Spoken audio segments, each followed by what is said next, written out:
Dalam rangka meningkatkan literasi anak-anak daerah di Kalimantan Tengah, Balai Bahasa Provinsi Kalimantan Tengah melaksanakan peluncuran buku cerita anak Dwi Bahasa pada tanggal 15 Desember tahun 2023. Peluncuran buku cerita anak Dwi Bahasa digelar di Ballroom Hotel Neo Palangkaraya, Jalan Cilikriwut, Kota Palangkaraya. Turut hadir Kepala Balai Bahasa Provinsi Kalimantan Tengah, Muhammad Muiz, jajaran Balai Bahasa Provinsi Kalimantan Tengah, para penulis buku cerita anak Dwi Bahasa, dan para jurnalis di Palangkaraya.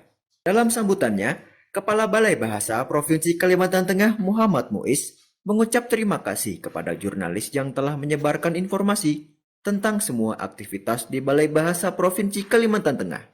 Acara diisi dengan tanya jawab dan saling sharing antara peserta, penulis buku cerita, dan jajaran Balai Bahasa Provinsi Kalimantan Tengah. Kepada awak media, pasca berakhirnya acara peluncuran buku cerita anak, Muiz mengharapkan dengan diterbitkannya 70 buku cerita anak ini dapat meningkatkan literasi anak di Indonesia pada tingkat PAUD dan TK, khususnya di Kalimantan Tengah. Muiz menambahkan, tingkat literasi di Indonesia masih tergolong cukup rendah.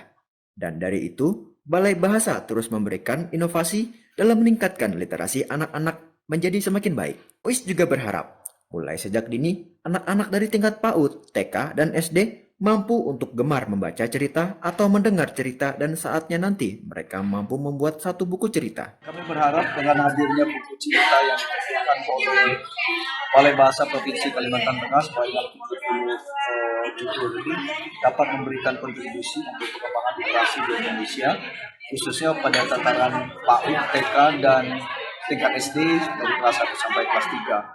Bahwa kita ketahui tingkat literasi Indonesia dalam hal membaca masih rendah, dan dalam konteks ini itulah sebetulnya peran yang dimainkan oleh kegiatan yang diselenggarakan oleh Balai Bahasa Provinsi Kalimantan Tengah. Pada gilirannya kita berharap anak-anak kita dari TK, PAUD, tingkat SD itu sudah memiliki tradisi membaca cerita atau mendengarkannya bagi anak-anak yang belum bisa membaca. Dan itu nanti kita berharap ke depannya anak-anak itu akan terus melaksanakan aktivitasnya dalam hal tradisi membaca dan mendengarkan cerita. Dan harapan kita kelak pada saat mereka sudah dewasa, mereka bahkan bisa menghasilkan satu tulisan juga. Apakah itu berupa cerita pendek, puisi, cerpen, bahkan bisa menulis buku cerita seperti novel dan lain-lain.